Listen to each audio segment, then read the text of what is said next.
Bonjour, professeur Sina, comment allez-vous? Bonjour. Ah, j'ai pas eu le temps de me maquiller, pardon. Je suis absolument désolée, on a 20 minutes de retard, mais on a eu des problèmes techniques depuis une demi-heure. Donc, merci à tous pour votre patience. Et maintenant, j'espère que tout fonctionne bien. Je pense que Marie-Sophie, depuis Buenos Aires, va nous envoyer un petit message pour nous dire que tout va bien. Merci de votre temps, merci d'être là avec nous. Est-ce que vous pourriez nous... Donc, j'ai plein de questions à vous poser, Oula. sur les réseaux quand les gens ont appris que vous donniez cette interview. Est-ce que vous pourriez vous présenter un petit peu, nous dire un petit peu où vous travaillez, quelle est votre fonction? Alors donc moi je suis donc professeur Sina, je suis le chef de service de chirurgie plastique reconstructrice et esthétique au CHU d'Amiens. Donc Amiens pour parce que j'ai vu qu'il y avait des Canadiens aussi. Oui, Amiens c'est dans le nord de la France, c'est juste entre Paris et Lille. voilà, c'est l'heure de Paris, si mes sont Oula, bons. je vous ai pas Ouais. entendu là, ça coupe. Oui, c'est plus ou moins 1 heure de train de Paris, C'est donc ça, c'est assez, c'est ça. sympa d'accès, oui. Ouais, oui. Alors, est-ce que vous êtes chirurgien plastique? Est-ce que vous pouvez nous parler un petit peu de l'articulation de votre spécialité de plastique avec justement la reconstruction pour les patients trans? Une très bonne question. Effectivement, donc je suis chirurgien plastique et donc je fais de tout. C'est-à-dire que je fais aussi bien de la chirurgie plastique, reconstructrice et esthétique, et ce sans limitation anatomique. C'est-à-dire qu'on va opérer aussi bien le pied, la tête. Donc en fin de compte, la chirurgie, enfin tout ce qui est réassignation de genre, Mhm. ça reste de la chirurgie plastique, sauf que on va utiliser nos techniques de chirurgie plastique, mais au niveau du phallus ou du vagin. D'accord. Et quelle est votre expérience et comment est-ce que vous avez, disons, vous êtes un peu plus spécialisé peut-être dans la phalloplastie depuis quelque temps? Alors c'est le hasard total. J'ai commencé à avoir un patient qui est venu pour une retouche de mastectomie, Mhm. puis il en a parlé à un autre patient qui est revenu pour une retouche de mastectomie, puis j'ai commencé à faire beaucoup de mastectomie, puis après j'ai commencé à faire les phallos, après j'ai commencé à faire les féminisations, j'ai commencé à faire les vaginoplasties, et puis de fil en aiguille, voilà. De fil en aiguille, vous allez devenir une référence en France. Mais par le hasard. D'accord.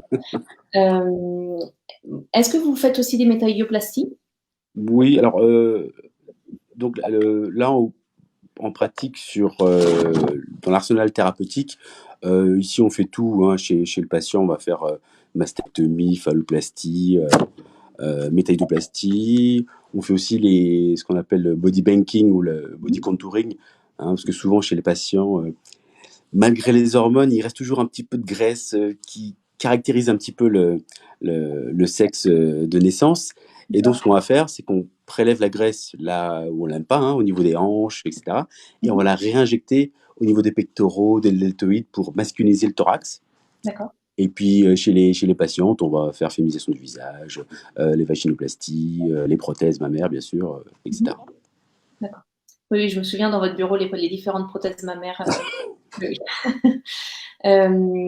Merci. Je vous propose qu'on parle des chirurgies F2M en début, et puis ensuite on pourra passer Pas de aux problème.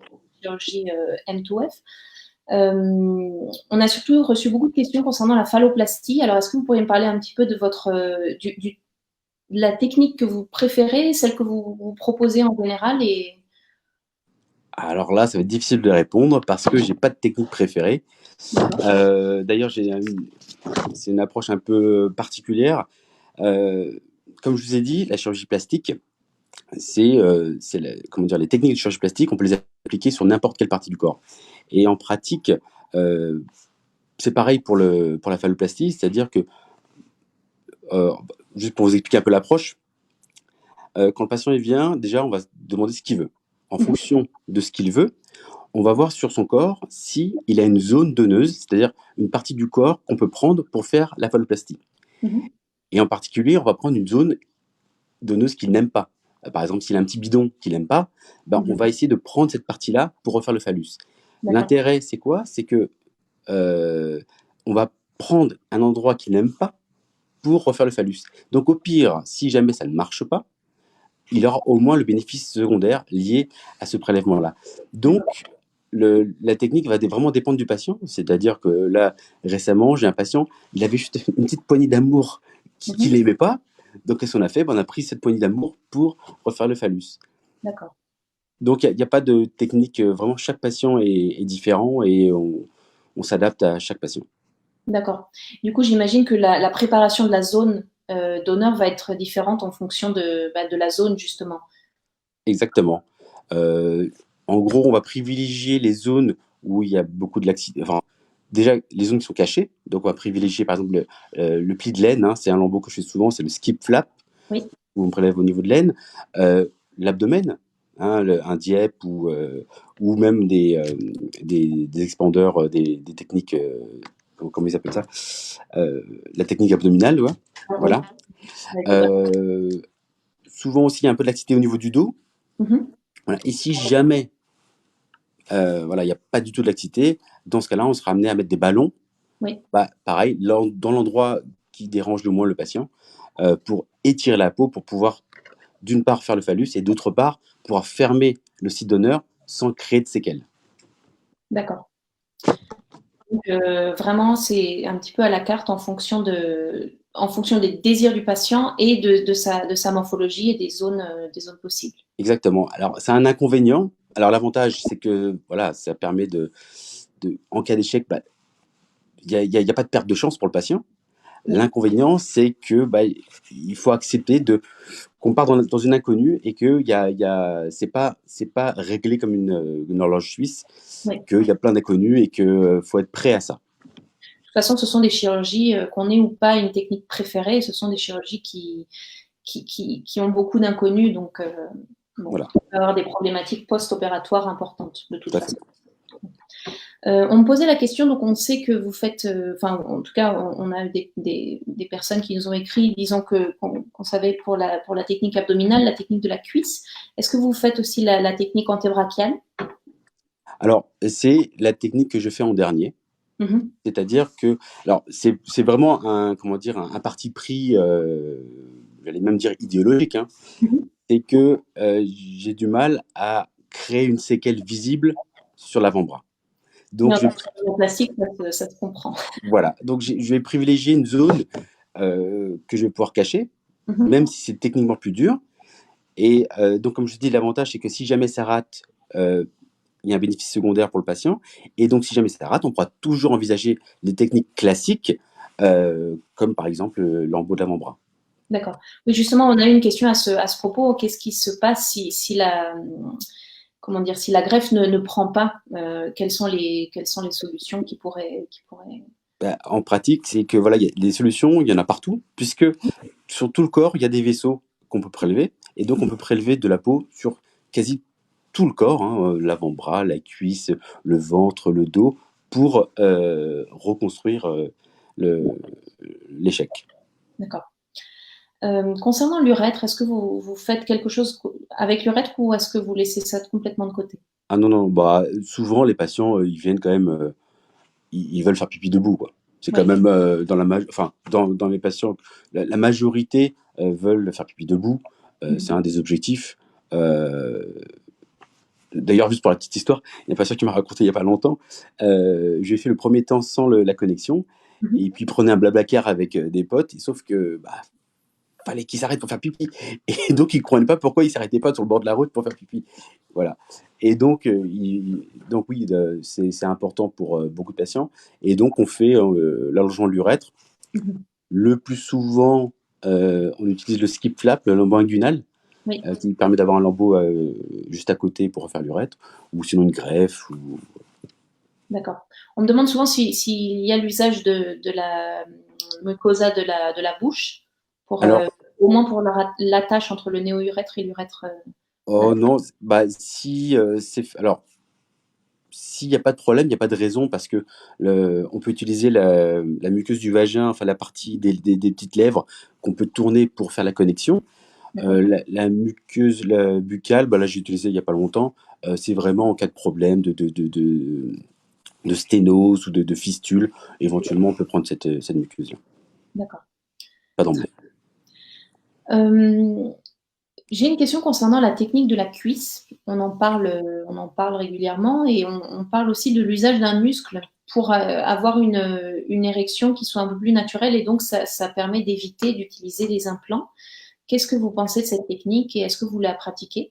Alors, juste pour revenir sur les problèmes de terminologie, souvent on entend parler de technique abdominale, technique de la cuisse. Alors, juste pour la technique abdominale, il y a la technique classique où on va mettre des ballons et on va faire un lambeau pédiculé, euh, euh, au- on va dire vascularisé au hasard, technique qu'on fait beaucoup à Lyon. Mais il y a aussi une autre technique abdominale qui est le lambeau de Dieppe, où là, on va prélever la peau, mais on va disséquer une petite artère, une petite veine, pour refaire le phallus. Donc c'est une technique abdominale dans les deux cas, mais c'est pas du tout la même approche. Pareil sur la cuisse, euh, ça dépend ce que le patient entend. Là, en gros, je pense que ce dont il parle, c'est de prendre le muscle gracilis. En gros, c'est un muscle qui est le long de la cuisse, qu'on utilise beaucoup dans les reconstructions périnéales. Et en gros, on prend ces deux muscles avec la peau pour refaire le phallus. L'intérêt, c'est que le nerf qui innerve le muscle, il est toujours là. Donc, quand il serre les jambes, D'accord. il peut contracter le muscle. L'inconvénient de cette technique-là, d'ailleurs, je peux faire une petite dédicace à un patient, il m'a demandé de le faire, hein. Johan, spécial dédicace, parce que Johan, il a eu cette technique-là. Euh, ça dépend de l'anatomie du patient. D'accord. On pourra pas le faire à tous les patients et ça dépend parfois en opératoire, on se rend compte que le vaisseau est trop court et qu'on ne pourra pas rapporter le phallus au bon endroit. Et dans ce cas-là, on est obligé de changer de technique. D'accord. Et donc cette technique-là, avec l'usage de ce muscle, quand elle est possible, elle ne peut pas permettre l'implantation d'un implant, du Ah coup. non, non, pas du tout, pas du tout. C'est que, alors pareil, dans la technique où on va prendre un muscle innervé, on peut faire cette technique-là. L'autre alternative, c'est de prendre un morceau du muscle grand dorsal qu'on va rebrancher sur un nerf de la cuisse. D'accord. Soit ça marche, soit ça marche pas. Et dans le cas où ça ne marche pas, on peut parfaitement, sans aucun problème, mettre un implant derrière. D'accord. Il n'y a pas de perte de chance. Il n'y a pas de perte de chance. D'accord. Je vois. Euh, alors, on me pose la question de quelle est la taille moyenne d'un phallot, d'une phalloplastie. Alors, je sais, parce que non, mais j'ai vu beaucoup de commentaires. C'est vrai que j'ai tendance à faire des phallus de taille importante. Oui, vous êtes connu. Le, voilà. Mais parce que, comme je prends une zone donneuse qui est disgracieuse, je prends tout ce qui est possible. Mhm. L'intérêt de ça, c'est que derrière, on peut parfaitement réduire. C'est-à-dire que si le patient trouve ça trop gros, ben, on peut parfaitement réduire. Euh, donc, il n'y a pas de perte de chance, encore une fois. Alors que si on ne prend pas assez, le patient peut être un peu déçu de la taille. Et dans ce cas-là, on ne peut pas faire machine arrière. Donc, c'est toujours l'idée, c'est toujours ça, c'est toujours pas de perte de chance. Toujours, D'accord. voilà. D'accord, d'envisager éventuellement soit une petite nécrose ou quoi, ou un Exact. action des tissus qui fait que finalement le résultat va être un peu plus petit que ce qu'on espérait. Mais non, mais c'est surtout, c'est que si le phallus, il est de 22 cm, si le patient n'est pas content et il souhaiterait plus petit, on peut parfaitement le réduire, Mhm. l'adapter à sa taille. Alors que si on avait prélevé 15 et que le patient voudrait 18, et ben là, on ne pourra pas faire demi-tour. Oui, oui, oui, je comprends bien. D'accord. Euh, très bien. 22 cm, c'est quand même assez. Les prothèses Zephyr sont petites pour vous. Euh, alors, on a une question en live, donc Johan vous fait un coucou. Euh, on Moi, a j'ai une, promis. Hein. on a une question d'un patient qui a eu l'opération et qui souhaite une reconstruction en forme de circoncision Oui. et qui a déjà de la prothèse Zephyr. On a eu plusieurs fois cette question vis-à-vis de la circoncision, donc en fait de l'effet circoncision. Oui, oui. Alors, j'ai pas entendu le rapport avec la prothèse, pardon. Non, c'est juste que cette personne a déjà la prothèse Ah Zephyr oui, oui, d'accord. implantée et voilà, il voudrait une reconstruction en forme de. Bon, il n'y a Avec. pas, y a pas de problème. En gros, la technique, c'est assez simple, hein. Si on va découper la peau autour du phallus, qu'on va décoller un petit peu, on va faire un petit pli, et ensuite on va venir mettre une greffe qu'on va prélever dans une autre partie du corps. Donc il n'y a pas de, il y a pas de, la prothèse va pas empêcher quoi que ce soit, sauf si la peau qui recouvre la prothèse est relativement fine. D'accord, Dans ce cas-là, il y a peut-être un risque d'exposition et dans ce cas-là, on le fera pas. d'accord. D'accord. Et justement, je voudrais rebondir là-dessus, c'est que les prothèses, donc je ne sais pas si cette personne a la prothèse malléable ou gonflable, mais les prothèses gonflables, elles ont comme Un vous petit, elles ont une forme de gland préformé qui ouais, peut se découper. Mais à partir de l'an prochain, on aura des glands amovibles. Donc peut-être que ne pas mettre de gland, mais faire une forme de phalloplastie avec en forme de c'est ça. pénis circoncis, peut-être que ça permettra justement d'éviter le risque de peau trop fine et, de frottement de la prothèse avec la peau. Ouais. D'ailleurs, il y a pas si longtemps que j'ai posé une prothèse gonflable, et je trouvais que par rapport à la technique que j'avais utilisé la peau du dos, la peau Oui. était relativement épaisse. L'intérêt du gland me semblait moyen, et j'aurais bien voulu comme vous dites, l'enlever, parce que je suis pas sûr que ça rajoute grand chose à la forme du phallus. Peut-être que ça dépend des formes de phallus justement et des techniques. Ouais. Quand c'est des anténations, souvent ça permet justement de donner une forme. Ouais, parce que Ouais. justement, la peau du dos, elle est vraiment beaucoup plus épaisse que la peau de l'avant-bras, et ça change beaucoup. Justement, je voulais vous poser la question, comment est-ce que vous finissez le gland? Est-ce que vous faites plutôt des techniques de tatouage ou comment vous faites? Oh bah ça, alors, on a récemment une artiste tatoueuse, oui, qui est venue dans le service, parce que souvent on utilise le tatouage pour refaire les mamelons après la reconstruction mammaire, Oui, et absolument. elle fait vraiment des chefs-d'œuvre. Vraiment des chefs. Et donc, je pense qu'elle sera amenée à terminer toutes les phallos avec le gland, les veines et tout. Je pense que Ah, ça peut d'accord, être pas mal. super. Alors, je regarde les questions qu'il y a eu entre-temps. Oui, d'ailleurs, est-ce que vous pourriez nous parler de la reconstruction mammaire? La mastectomie? Oui. Bah, c'est assez simple, hein. Alors, il y a plusieurs types de techniques. Ça dépend beaucoup du volume et de l'excédent cutané. Oui. Alors ça se résume pas souvent sur les forums, souvent dans les discussions, ça se résume souvent à périalvéaire ou double. Alors c'est pas tout à fait vrai, parce que il y a tout dans la nature, et il y a des excédents plus ou moins importants, et donc on va aller de la périaréolaire, on peut faire périaréolaire plus une petite incision sous mammaire, on peut faire juste une incision sous mammaire, on peut faire une mastectomie par une incision sous mammaire, on peut faire des classiques doubles, on peut faire des doubles avec une cicatrice qui fait tout le tour du corps, parce que souvent, chez les gens qui ont beaucoup maigri, il y a beaucoup d'excédents au niveau axillaire et dans le dos, et donc on va faire ce qu'on appelle un body lift supérieur. Donc voilà, ça dépend vraiment, vraiment de chaque patient. D'accord. Il y a vraiment beaucoup de solutions Ah possibles. oui, oui. Mhm. Super. Je regarde toutes les questions. J'ai 3 pages de questions qu'on vous a envoyées. Concernant alors, on reste sur la phalloplastie. Oui, oui. Moment et sur toutes les chirurgies qui sont liées aux personnes F2M. Les temps opératoires, comment dire, combien de stades est-ce que vous faites et quels sont les temps opératoires entre deux opérations en général? Alors, c'est pareil, je ne vais pas pouvoir répondre, parce que ça dépend vraiment de chaque patient. Euh, Outre la technique qui va nécessiter, par exemple, si on met un ballon, on va avoir il faut que le ballon gonfle, Oui. donc ça va prendre plus de temps. Mais il y a d'autres facteurs qui rentrent en compte, hein. Si le patient il habite loin ou il habite à côté, je vais pas faire la même technique, parce que s'il y a moins de complications, c'est compliqué de venir de loin.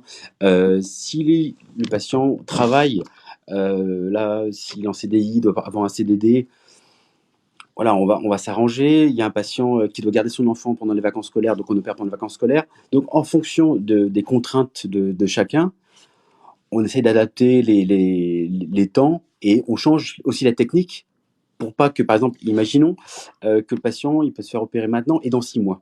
Mhm. Je vais pas lui mettre un sonde urinaire, un catéchisme pubien, et qui va garder pendant 6 mois, c'est pas possible. Donc, on va essayer de faire une technique pour pas qu'il ait ces problèmes-là, D'accord. pour faire le reste plus tard. Donc voilà, il n'y a pas de règle. Oui, d'accord. C'est vraiment une Enfin, adaptation. pour moi, voilà. Oui, oui, je comprends bien. Justement, vous recevez des patients qui viennent qui sont pas forcément de la région d'Amiens ou de Paris? Ah oui, oui, oui. D'accord. Dédicace à Johan. Ouais, c'est plus compliqué parce que faut organiser. Surtout quand il y a des complications. C'est pas tant l'intervention, parce qu'après l'intervention, ils vont rentrer à la maison, mais c'est pour gérer les suites opératoires. Par exemple, pour les mastectomies, maintenant, je fais plus revenir le patient parce que je comprends que c'est compliqué de venir de Marseille pour juste dire bonjour au docteur, ah, j'ai fait une photo, au revoir. Donc Ouais. maintenant, en post-opératoire, je les laisse partir et puis après, ils m'envoient des photos par mail et on gère par mail. Et s'il y a un problème, là, par contre, je suis obligé de les faire revenir. D'accord. Et vous recevez des patients de hors France aussi? Parce Ah que oui, ça arrive. je vois des Canadiens qui sont là. Ouais, non, j'ai eu un Suisse, un Suédois, oui, ça arrive. D'accord, ça arrive. Très bien. Et quel est le temps de cicatrisation en général pour pouvoir recommencer à avoir avec ou sans prothèse d'ailleurs, hein. Excusez-moi, ça a coupé, je vous ai pas entendu. Quel est généralement le temps de cicatrisation que vous suggérez ou qui arrive pour avant de pouvoir avoir de nouveau une vie sexuelle normale, avec ou sans implant, hein, donc Franchement, je pourrais pas vous dire. Ça dépend tellement des techniques.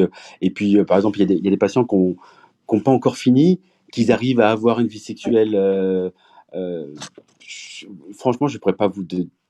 oui, ça dépend de la capacité de. Enfin, je vous pose toutes les questions qu'on m'a Oui, posées, oui, c'est pour. mais malheureusement, le problème, c'est que j'aurais beaucoup d'endroits sans réponse, quoi. Mais, bah, disons que c'est les réponses. Il faut vous consulter directement, disons, avec que la personne puisse vous montrer ses zones d'honneur, poser ses questions, Voilà. enfin, Et ça puis, dépend des capacités et, de cicatrisation de chacun aussi. Donc, et puis même là, juste en face, il arrive que je peux pas répondre parce que, voilà.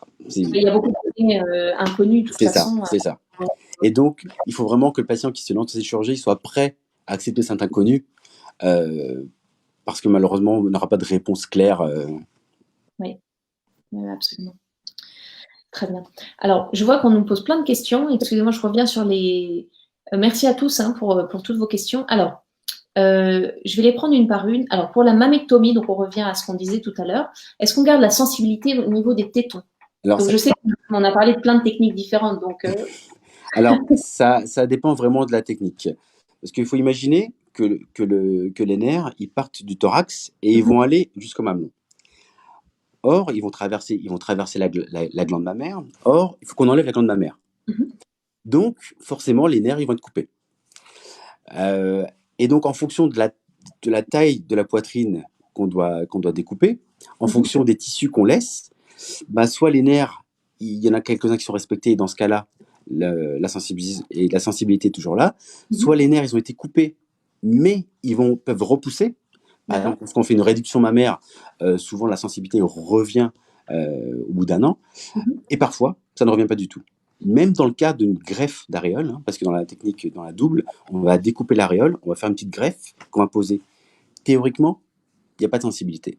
Mais on s'aperçoit que les nerfs, ils arrivent à repousser. Et alors, il n'y a pas forcément une sensibilité érogène, mais il y a une sensibilité tactile. oui. Voilà. Il peut devenir une sensibilité érogène au moment des rapports, des relations et de la sensibilité de chacun. Voilà, c'est ça. D'accord. Alors, j'ai une question concernant la pompe, donc l'implant pénien hydraulique. Est-il vrai que la phalloplastie gagne en longueur? Moi, j'ai la réponse. Allez-y. J'ai la réponse parce qu'on me pose très souvent cette question. La phalloplastie ne gagne pas en longueur parce que elle n'est pas un tissu extensible, c'est un lambeau de peau qui est en forme de pénis. Et donc la pompe, l'implant hydraulique est en général 90% du temps est vide, donc toute l'eau est dans regardez, j'ai la pompe là, toute l'eau est à l'intérieur du réservoir, mais Cette partie-là n'est pas rétractable, c'est-à-dire que comment dire, elle va être vide la plupart du temps, mais au moment de l'usage, ce n'est pas comme un pénis d'homme cis, c'est-à-dire qu'il ne va pas s'allonger particulièrement. Voilà, donc la taille de la phalloplastie reste la même, implant ou pas. Est-ce que c'est bien ça? Ouais, non, mais oui, voilà, c'est pas la peau expansible, hein. C'est voilà, c'est de la peau. Il peut y avoir la taille peut prendre un petit peu d'importance, surtout en largeur, grâce à la pompe, mais voilà, le pénis ne va pas s'étendre avec les années ou quoi, avec l'usage en tout cas. Alors si, ça peut s'étendre un petit peu, en particulier lorsqu'on prend la peau du dos, beaucoup de tissu, Oui. la peau, ça pend, hein, et il y a une petite élongation qui peut arriver, ouais. D'accord. Et d'ailleurs, c'est pour ça qu'il ne faut pas trop rapidement mettre l'implant, parce que surtout dans les grosses phalloplasties, il y a une petite distension de la peau, hein. Tout comme lorsqu'on met le ballon sous la peau pour gonfler, là c'est pareil, le poids peut tirer un petit peu, donc il faut attendre il y a 1 an que ça se stabilise, quoi. Ça se met en... Oula, ça a coupé, je vous ai pas entendu. Oui, donc il faut attendre plutôt 1 an avant de mettre la prothèse dans ces cas-là pour être sûr que la peau soit bien mise en place et qu'on ne soit pas avec une prothèse trop petite dans une phalloplastie. Et puis l'autre élément aussi, surtout dans les techniques où on va utiliser le DIEP ou la peau du dos, où il y a une épaisseur de graisse importante, donc je parle toujours des grosses phalloplasties, hein. Si le patient perd du poids, l'épaisseur de la graisse peut diminuer, et donc ça peut être beaucoup plus flasque et perdre en taille. D'accord. Je vois. Oui, donc c'est des facteurs qui sont importants Exactement. à prendre en compte du choix de la technique de phalloplastie. Exactement. D'accord. Alors, on a une question d'Ethan, qui est notre nouveau stagiaire depuis quelques jours. Si on fait une phalloplastie dans un autre hôpital, mais qu'on souhaite refaire le gland par vous, est-ce que c'est possible? Oui, pas de problème.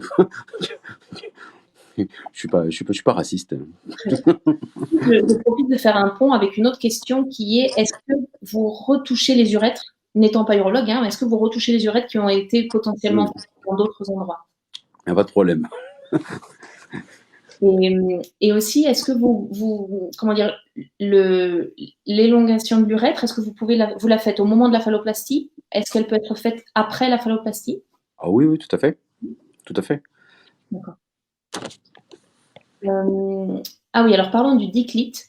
Est-ce qu'il est enfoui avec le nerf relié? Est-ce qu'il est dans la verge? Est-ce qu'il est laissé intact? Comment est-ce que vous... Alors, le diclite, il va être, en gros, il va être décroché et il va être avancé. En gros, c'est une technique qu'on utilise chez les patientes africaines qui ont été excisées, donc à qui on a coupé le clitoris.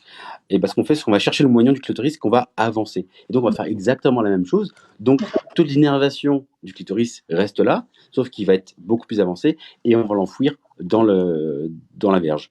D'accord. Donc, il va être invisible.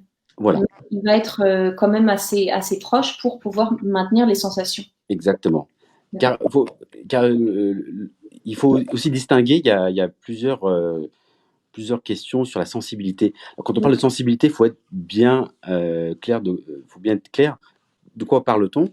Est-ce que c'est la sensibilité tactile, c'est-à-dire juste au toucher, ou la sensibilité érogène? Donc là, dans ce cas-là, la sensibilité érogène, faut pas qu'elle soit lésée, quoi. C'est la base. Donc voilà, celle-là, elle va pas bouger. D'accord. Et en fonction de la technique de phalloplastie choisie, est-ce que ça a un impact sur justement cette sensibilité érogène du diclite? Oh non, parce qu'elle va être enfouie de la même façon, donc elle va être à la base. Donc toute stimulation du phallus, si ça stimule en bas le diclite, il n'y a pas de... ça sera la même chose. D'accord. Très bien. J'ai une question concernant l'urètre avec la méthode abdominale. Est-ce qu'il y a des problèmes particuliers avec la néo-urètre, avec cette technique donc abdominale en particulier, ou est-ce que est-ce que les problématiques liées à l'urètre, au néo-urètre, sont les mêmes pour tous les types de phalloplastie, ou est-ce que ça dépend des techniques? Ah non, je pense que ça dépend des techniques et du timing, mais Oui. ça, c'est un avis personnel. Euh, Par exemple, lorsqu'on fait le lambeau avec l'avant-bras, d'accord, la taille de l'urètre, on fait une plicature de la peau de l'avant-bras, Oui. elle est relativement fine. Mhm. L'avantage de le faire avec un skip flap, donc un lambeau inguinal, c'est qu'on a une urètre qui est relativement, on a beaucoup plus de peau, Mhm. et donc on a moins, j'ai l'impression, ces problèmes de sténose alors fistule, il y en aura, on peut l'éviter en faisant deux temps, mais surtout de sténose parce que on a beaucoup de peau. Et D'accord. l'autre intérêt, c'est que s'il y a une complication, comme il y a beaucoup de peau, on peut toujours venir rattraper euh, le problème. Est-ce que vous pourriez expliquer aux gens la différence entre sténose et fistule? Alors, en gros, l'urètre, ça va être un tube. Mhm. Sténose, et ben la lumière du tube va être plus petite. Ça Oui. va coincer. Il peut y avoir des poils, des cailloux, un problème sur la suture qui va cicatriser en rond. Donc là, il y a un problème de passage de l'urine, il est trop petit, donc il va Mhm. falloir agrandir. Oui. La fistule, c'est que l'urine, elle reste pas dans le tuyau, elle va partir par un tout petit trou et il y a une petite fuite. D'accord. Et donc cette fuite, elle peut se tarir ou parfois elle peut ne pas se tarir et dans ce cas-là, on est obligé de faire une chirurgie. D'accord. Merci pour ces précisions. Alors, on me demande quel est le recul que vous avez sur les phalloplasties. Donc, vous avez quand même beaucoup d'expérience, on le sait. Dans le temps, est-ce que les complications sont régulières? Bah, là, ce que j'ai tendance à faire, c'est stager, enfin, faire en plusieurs étapes. Oui, Et j'ai vraiment l'impression que c'est moins embêtant. d'accord. C'est-à-dire que de faire la jonction urètre-phallo, vraiment, une fois que tout le reste est cicatrisé, il y a juste ça à faire et c'est juste tac comme ça simplifie grandement les choses, j'ai l'impression. D'accord. Ça veut dire que vous divisez encore plus que les divisions classiques, disons, de 3 stages, de 3 étapes de... Non, mais en trois, si on peut faire, si on fait, parce que dans le premier temps de la phallo, ce que j'ai tendance à faire, c'est j'utilise la peau du diclite pour faire l'amorce de l'urètre. Donc, ce qui fait que lorsqu'on va fermer l'urètre, il y a juste, hop, le capuchon à fermer. Donc, il y a moins de complications. Il n'y a pas de suture circonférentielle. Oui, d'accord. Très bien. Alors, je reprends les questions. Les questions arrivent trop vite. Est-ce qu'une fois la, oui, vous y avez un petit peu répondu. Est-ce qu'une fois la phalloplastie en place, si on perd du poids, est-ce qu'on perd aussi du gras de la phalloplastie? Eh oui. Oui. Mais j'imagine encore une fois que ça dépend de la technique. Si on prend le dos, ça va pas du tout être la même chose que si on prend le bras. Bah, en gros, il faut imaginer que c'est ça qui est génial, c'est que la peau et la graisse que l'on prend, elle garde la mémoire de son site d'honneur. Oui. Si par exemple, je vous prends la petite poignée d'amour, qui veut pas partir. En fait, tous les régimes du monde, elle part pas cette poignée d'amour. Et ben, lorsqu'elle sera à la place du phallus, elle partira pas. Elle va rester pareille. Par D'accord. contre, si je vous prends le gras qui varie lorsque vous perdez du poids, et ben dans ce cas-là, ce gras il va varier pareil. D'accord. Et concernant justement le site d'honneur de la petite poignée d'amour, est-ce que est-ce qu'il y a un gros décalage de chaque côté, disons, ou est-ce que, je sais pas si c'est très clair. Non, c'est pas clair.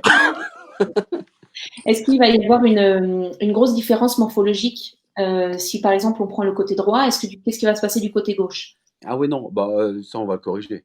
C'est-à-dire que D'accord, si ça se voit, on corrige. d'accord. C'est ça que je voulais Ça savoir. reste de la chirurgie esthétique. Oui, voilà, ça reste peut-être de la liposuction ou quelque chose comme ça. D'accord.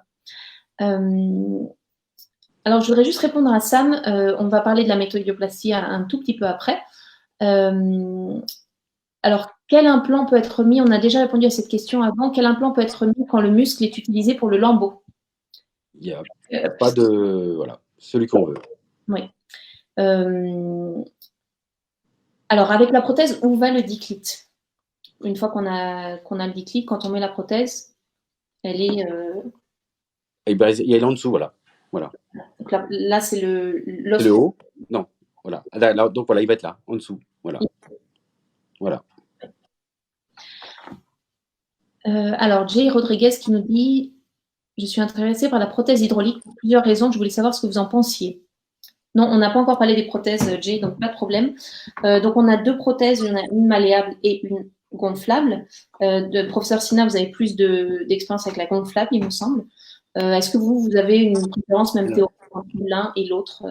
alors, c'est purement théorique. J'ai l'impression Mhm. que par rapport aux phalloplasties que je fais, qui sont relativement avec une peau épaisse et de taille un peu importante, je me demande si la prothèse malléable n'est pas plus adaptée parce Mhm. qu'en fin de compte, euh, grosso modo, dans le slip, il va déjà avoir un beau volume. Oui, Donc, ça va pas changer grand-chose qu'elle soit un peu plus rigide ou pas. Voilà, j'ai l'impression. Et puis, je trouve ça plus simple hop, on la redresse, c'est fini, alors que le pompage me semble. Mais bon, une autre technique, une autre approche. voilà. Voilà. J'ai l'impression que. Mais bon, ça, chacun décidera, hein. C'est-à-dire que c'est pas moi qui vais décider de la prothèse. Moi, je fais ce que le patient préfère. Pas de J'ai pour préférence. l'instant pas de préférence, voilà. D'accord. Oui, de toute façon, enfin, chaque prothèse a ses avantages et ses inconvénients. Et c'est vrai que la malléable est moins invasive puisqu'elle ne vient pas du tout toucher le scrotum. Il n'y a pas du tout de réservoir dans Voilà. la pelvienne. Donc, voilà. Justement, à propos du scrotum, comment est-ce que vous pouvez me parler de la plastique, à quel moment vous la faites? Bah, alors, souvent, en gros, ça dépend aussi. Souvent, le scrotum, on le fait lorsqu'on va fermer le vagin. Mhm. Une fois qu'on a fermé le vagin, on ferme tout et on utilise la peau. Euh, on peut faire plusieurs techniques. Soit on ferme simplement les deux lèvres pour faire la bourse, et puis après, on met les prothèses. Alors, c'est vrai que j'aime pas mettre la prothèse d'emblée à cause du Mhm. risque infectieux. Voilà. La prothèse Ouais, testiculaire. ouais. C'est vrai que, comme on met beaucoup de prothèses mammaires, c'est notre phobie hein, d'avoir une infection. Et c'est vrai on garde cette même phobie au niveau des testicules.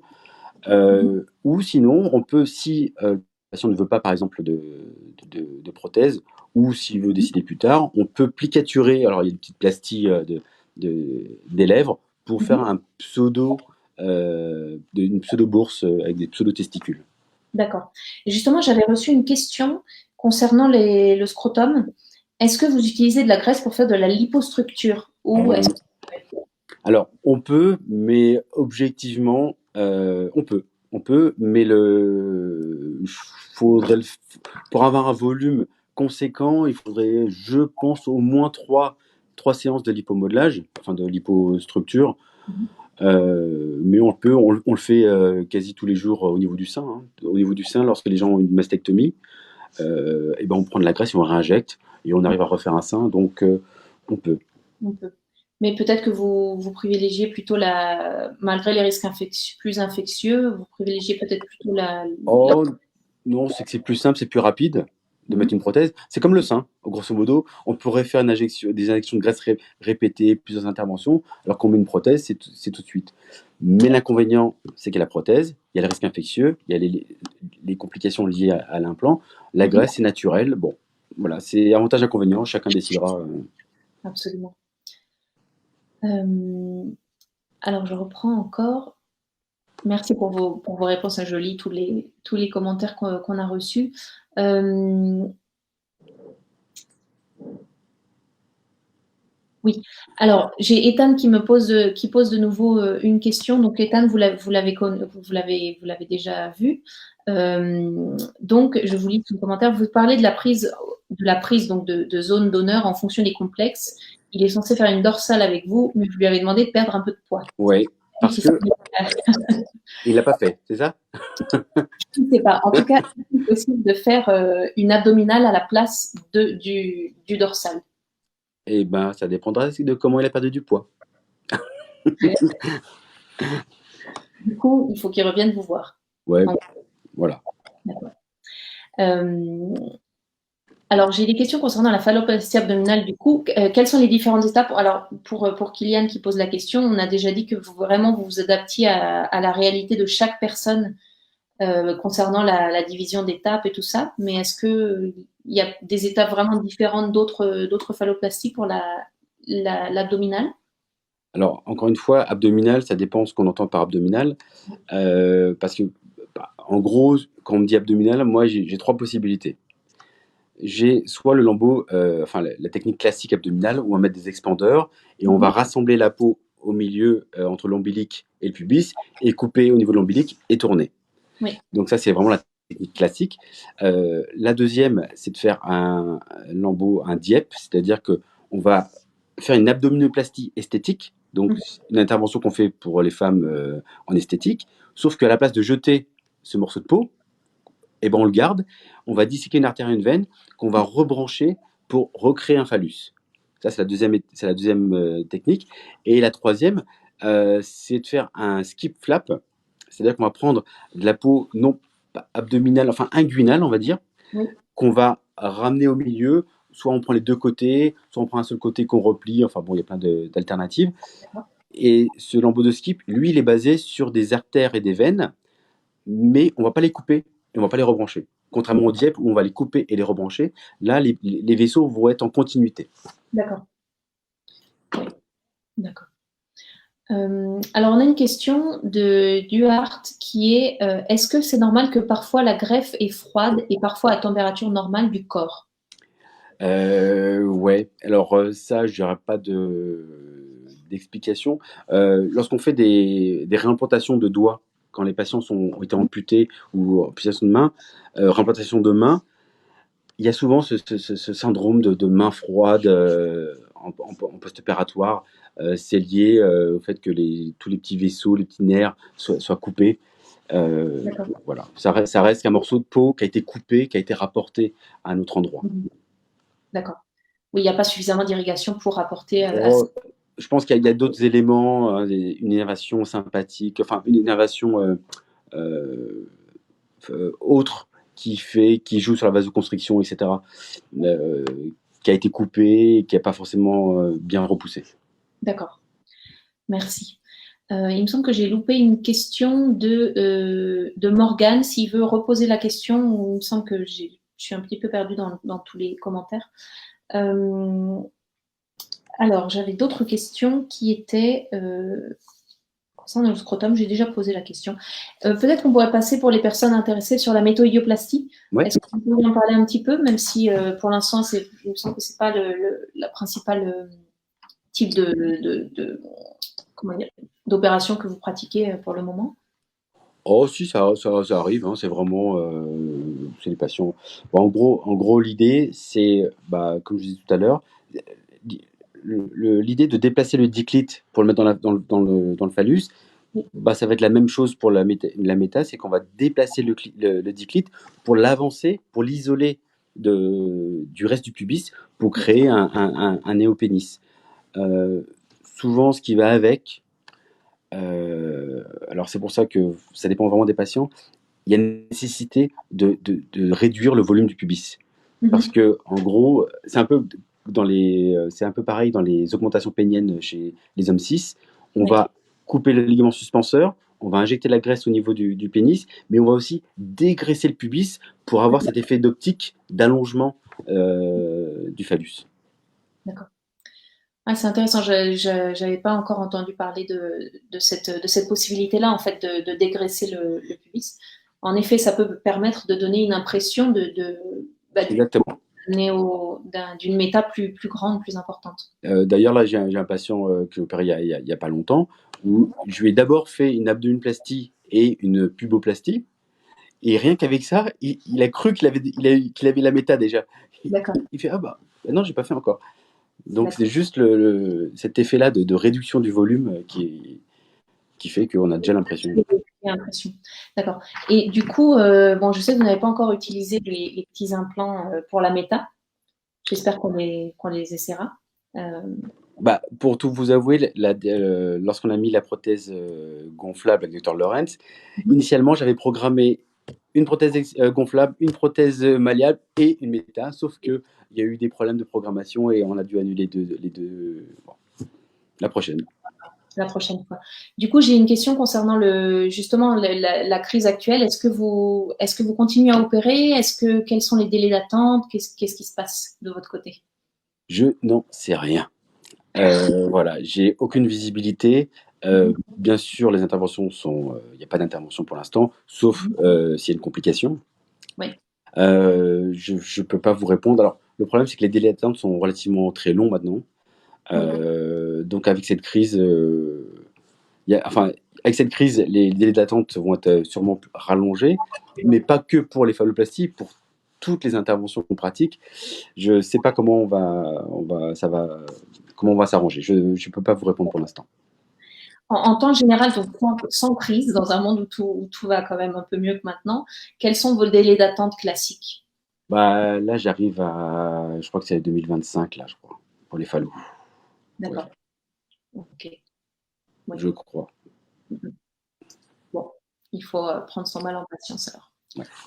Bah alors, le problème, c'est que, comme j'ai dit, c'est que actuellement, on fait tout. L'idée à terme, c'est vraiment de faire une unité dédiée à ce type de chirurgie. Donc, voilà, pour l'instant, on programme comme ça, mais peut-être que si jamais on arrive à avancer un petit peu dans ce projet-là, bah, peut-être qu'on va pouvoir accélérer le load. D'accord. Alors, j'ai une question concernant les prothèses testiculaires. Est-ce qu'elles ont une durée de vie? Très bonne question. Très bonne question. Parce que non, parce que les prothèses mammaires ont une durée de vie, on dit théoriquement de 10 ans. Ouais. Voilà. Alors après, c'est une bonne question. Théoriquement, on pourrait dire qu'il y a la même chose, mais en pratique, je pense que dès que on a un petit problème, la prothèse devient dure, la prothèse commence à être trop apparente au niveau de la peau du scrotum, ça devient un peu rouge. Au moindre signe d'alerte, il faut revenir pour changer. Si on a un doute, on peut faire une échographie pour vérifier qu'il n'y a pas de problème, elle n'est pas percée ou je ne sais quoi. Voilà. Puis le changement de la prothèse est assez simple. Ah oui, c'est très simple. Et donc, vaut mieux le faire. Alors, c'était une bonne question parce que vaut mieux le faire quand tout va bien, c'est-à-dire au début, alors qu'une fois que la complication est arrivée, ça devient plus compliqué parce que si jamais la prothèse est infectée, ce qu'on est obligé de faire, c'est de l'enlever, attendre que ça se calme et la remettre après. Alors que si le patient vient suffisamment tôt, on enlève, on change et donc tout va bien. D'accord. Alors, du coup, je reviens sur les temps d'attente.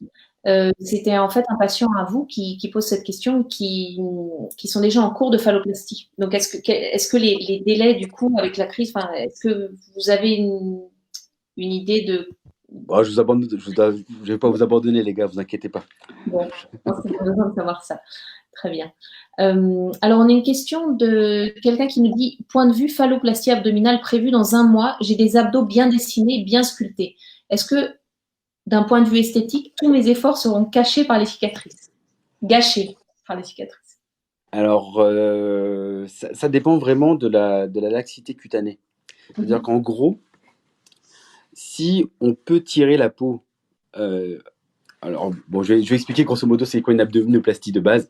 En gros, l'abdominoplastie, c'est quand une patiente ou un patient a trop de graisse, trop de peau en dessous de l'ombilic. Donc ce qu'on fait, c'est on coupe la peau au-dessus de l'ombilic et on va tirer la peau jusqu'en bas, jusqu'au niveau du pubis, et on ressort l'ombilic. Ce qui fait que la cicatrice finale, c'est une cicatrice au niveau du pubis et autour de l'ombilic. Donc, si il y a suffisamment de peau pour tirer cette peau et pour descendre la cicatrice, peut-être qu'il pourra cacher la cicatrice dans le slip. Si on n'y arrive pas, la cicatrice sera peut-être visible au-dessus du slip. Mais ça, je peux pas ouais. D'accord. Donc, des abdos bien dessinés qui ont été travaillés depuis des mois et des années, est-ce que tout va être perdu ou... Non, mais les abdos vont rester là. C'est juste la peau. Oui. C'est juste la peau, la cicatrice. Mais les abdos, les muscles vont rester là. Ils sont toujours là. D'accord. Voilà. Très bien. Et j'ai une dernière question et je pense qu'après, on pourrait passer peut-être aux vaginoplasties et aux opérations féminisantes. Comment est-ce que vous procédez pour l'accroche de la prothèse à l'os pubien? Avec des fils. Il y a 4 trous, on passe 4 fils. C'est ça. On a parce qu'en fait, il y a eu plusieurs techniques depuis quelques années qui ont été de mettre des encres Mitex, ou des vis qui sont extrêmement douloureuses. Et du coup, maintenant, c'est la technique de suture classique de fil non résorbables pour que se crée la fibrose autour de la plaque, et puis tout simplement. Voilà. Ah bah tiens, je reconnais cette personne qui nous écrit. Est-ce que vous faites parfois des méta ou des phallos sans vaginectomie? Quel, Oui, pardon, pardon, oui, vas-y. oui. Quel problème cela peut-il poser, notamment si on veut une urétroplastie ou une scrotoplastie? Et enfin, est-ce que vous prenez des dépassements en plus de l'ALD? Il y a plein de questions. Donc on va reprendre depuis le début. Est-ce que vous faites parfois des phallos ou des métas sans vaginectomie? Oui. Alors, j'ai l'exemple d'un patient il n'y a pas longtemps, à qui on a d'abord fait la phallo abdominale. Mhm. Et puis, au final, il s'est dit bah, je suis très bien comme ça, j'ai pas de problème avec mon vagin, donc il n'y a pas de problème. J'ai déjà fait des métas et on a laissé le vagin parce que le patient avait vraiment du plaisir avec son vagin et qu'il ne voulait pas perdre ce plaisir-là. Il y a pas de. Enfin, Oui. Il n'y a pas de chaque restriction ou d'obligation ou d'empêchement, disons. Non, là, après, c'est juste sur l'allongement de l'urètre. Oui. Si, voilà, si on ne ferme pas le vagin, on a moins de peau pour rallonger l'urètre. Et donc là, il faut voir en fonction des tissus disponibles ce qu'on peut faire. D'accord. Voilà. Et enfin, l'autre question était quel problème ça peut-il poser, notamment si on veut une urétroplastie ou une scrotoplastie? Bah, vous venez d'y répondre. Et concernant la scrotoplastie, est-ce que ça posera un problème? Est-ce que ça sera beau?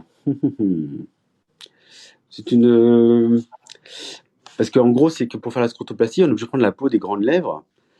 Oui. Je ne suis pas sûr que je ferais ça.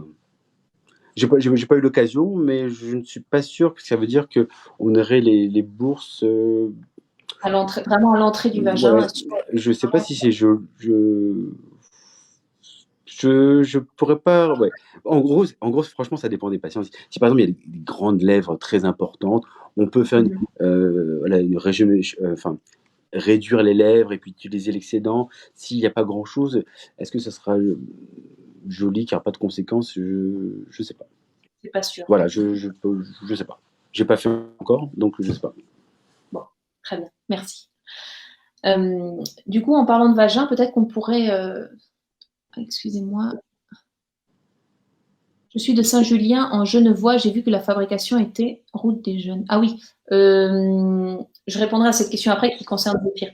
Peut-être qu'on pourrait parler de la vaginoplastie, de la construction vaginale. Mhm. Quelle technique est-ce que vous favorisez ou avec laquelle vous avez le plus d'expérience? Bon, le classique inversion du pénis. Et en gros, si jamais il n'y a pas assez de peau, on va prélever de la peau ailleurs pour allonger, souvent sous le scrotum, pour allonger l'introitus. Mhm. D'accord. Et vous avez beaucoup de, comment dire, vous pratiquez beaucoup de vaginoplastie, peut-être plus que des phalloplasties. Non, non, alors c'est vrai que alors, il y a des biais de recrutement, hein, Oui, voilà, c'est vrai que moi j'ai beaucoup de FTM, beaucoup moins le contraire. Voilà, c'est vrai que je fais beaucoup plus de patients FTM que le oui. contraire, quoi. Ouais. Bon, j'en profite pour vous annoncer, parce que ça fait 3 ans qu'on attend que ça arrive. Pour la vaginoplastie, bon, je crois que je vous avais déjà montré, on a un petit ballon expanseur. Mhm. Nous avons l'enregistrement depuis 3 jours. Donc, Oh. depuis 3 jours, il est enfin disponible pour la post-chirurgie. Voilà, et avec le temps, comment dire, il va évoluer pour devenir Un conformateur. un conformateur, oui, pour pouvoir être utilisé par les patientes pour la dilatation. Et pas uniquement pour le post-opératoire, mais pour quelque chose de plus agréable dans l'usage quotidien de dilatation, que ce ne soit pas des dilatateurs qui sont parfois un petit peu compliqués. Ah, ça serait pas mal ça, d'avoir un petit dilateur un peu rigide avec le ballon tout autour, et puis c'est pas mal. C'est prévu, c'est Pas prévu mal. en cours. Oui, Ça, c'est pas mal. voilà. Je ne sais pas si les gens ont des questions sur la création du vagin. Est-ce que vous avez des choses à apporter à ce niveau-là, des informations? Est-ce que vous faites la technique qui utilise j'oublie toujours le nom de cette technique, pardon, une partie de... Du côlon? Oui, Non. Alors, de principe, on utilise l'inversion, parce que le problème du côlon, Alors certes, on a toujours peur de ce qu'on ne connaît pas et que le problème, c'est que de couper le côlon, on ajoute les complications digestives potentielles à cette chirurgie. Donc éventuellement, peut-être les garder en backup, Oui. d'avoir une solution de secours. C'est toujours pareil, pas de perte de chance. C'est-à-dire que lorsqu'on fait la phalloplastie, on utilise les tissus qu'on enlève. Donc, au pire, on pourra toujours aller chercher ça après. D'accord. Alors, il y a une technique là que je devais le faire, commencer là, mais bon, avec le confinement, bon là, c'est d'utiliser le péritoine. Parce qu'il semblerait qu'il y ait des petites pistes que ça améliorerait la lubrification. Voilà, donc c'est la piste de recherche actuelle là. D'accord. Bon, super. Donc c'est toujours en mouvement, en cours, Ah ouais. et ouais. Super. Alors je vois qu'il y a pas mal de questions concernant les dépassements d'honoraires. Je pense que je recommande à tout le monde de contacter votre secrétariat à ce niveau-là, parce que Voilà, tout à fait. Voilà.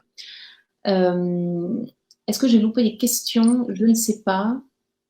Je crois que non. Qu'est-ce qu'on fait pour vous contacter? Il faut contacter votre secrétariat directement? Oui, tout à fait. Oui, Ouais. d'accord. Et est-ce que actuellement vous faites des consultations en vidéo ou pas vraiment? Pour l'instant, non, parce que le problème, c'est que, étant donné on doit déjà reprogrammer tous les patients qui sont en attente, ça sert à rien que je consulte maintenant parce que je pourrais pas programmer. Donc, je pense qu'on aura plus de visibilité vraiment juillet. Voilà, on va pouvoir un peu reprogrammer. Voilà. Pour l'instant, là, mai-juin, je pense que voilà, on est au calme. D'accord. Et on me demande si le secrétariat est ouvert en ce moment ou pas. Non, il est 18h. 18h15. Ouais. D'accord. Bon, moi, j'invite tout le monde à aller sur la page du CHU et de prendre tous les renseignements de contact à ce moment-là. Très bien. Moi, j'ai pas d'autres questions. Vous avez quelque chose à ajouter? Non, bah merci, c'est Bon. sympa. Merci beaucoup à vous pour votre temps et pour votre patience pour nos problèmes techniques du début. Pas de problème. Bon. Alors, excusez-moi, on a plein de questions qui commencent à arriver. Alors, est-ce que les délais jusqu'à 2025 sont seulement pour les phallos ou également pour les méta et les vaginaux? Non, le métavaginal, on peut le faire avant. Parce qu'en gros, c'est pas une question de nombre d'interventions, c'est une question de temps opératoire. Et en gros, moi, je me prends toujours une journée pour la phallo, pour être, voilà, pour être tranquille en cas d'imprévu, etc. Alors que une méta, une vaginaux, c'est plus rapide. Donc ça, on peut le caler un peu plus facilement, quoi. Comme les mastectomies. Les mastectomies, je peux le caler n'importe quand. Oui, d'accord. Donc c'est plutôt pour les chirurgies plus importantes. Voilà. Le phallo, ça dure longtemps, voilà, je préfère. Oui. S'assurer de ne pas devoir attendre 1 an entre 2 étapes, disons. Ou 2 ou 3. D'accord. On pose juste la question, quelles sont les meilleures prothèses testiculaires? Y a-t-il des différences de texture, par exemple? Non. Les prothèses rondes, lisses, basiques. C'est pas comme les implants mammaires, quoi. Oui, il y a moins de choix et il y a moins besoin de choix, disons. Voilà. D'accord. Ah oui, on m'avait posé cette question que j'ai oublié de poser. Est-ce que vous participez à des congrès avec d'autres chirurgiens pour partager vos techniques enfin des congrès ou des rencontres ou ce genre de choses? Oui, souvent, oui. Alors après, je vais pas beaucoup dans les, enfin, comme en réalité, je commence à cette chirurgie, ça fait que 5-6 ans que je fais ça. Donc, et c'est vrai que comme je fais d'autres choses, je suis pas allé beaucoup dans les congrès spécifiques à ce type de chirurgie. Mais maintenant que je commence à avoir un peu d'expérience, oui, je vais commencer. On espère que l'EHPAD ne sera pas annulé cette année. On va voir un petit peu où sont les congrès. Il y a 2 congrès importants, Ouais. l'EHPAD et le WPATH. On verra un peu ce qu'il en est. Et j'ai une question concernant la vaginaux, et puis je vous laisse rentrer chez vous après, parce que je vois que vous êtes encore au bureau. Pour la vaginaux, faut-il s'occuper encore quotidiennement plusieurs années plus tard? Alors, en gros, ça dépend s'il y a des rapports sexuels ou pas. En gros, s'il y a des rapports sexuels, voilà, il n'y a pas besoin de dilater. Mais oui, hein, ça reste une greffe. Et le problème des greffes, c'est qu'il y a toujours cette possibilité de rétraction. Ouais. Donc, oui. D'accord. Bon, très bien. Il est possible qu'on reçoive plus de questions par la suite. Je vous les enverrai et puis Ouais, on pas de problème. à tout le monde. Donc, voilà, je vous Pas de libère. problème. Merci beaucoup. Merci. Merci pour votre temps. À Au très revoir. bientôt. Bonne soirée. Au revoir. Merci à tout le monde pour votre d'avoir été là, d'avoir posé toutes ces questions. Je vois qu'il y en a encore qui arrivent. Je suis absolument désolée d'avoir coupé avec le docteur Sina, le professeur Sina. Merci à lui, merci à vous. Continuez à nous envoyer vos questions si vous voulez. On est toujours très très content de pouvoir vous répondre, donc en privé, par mail ou par message.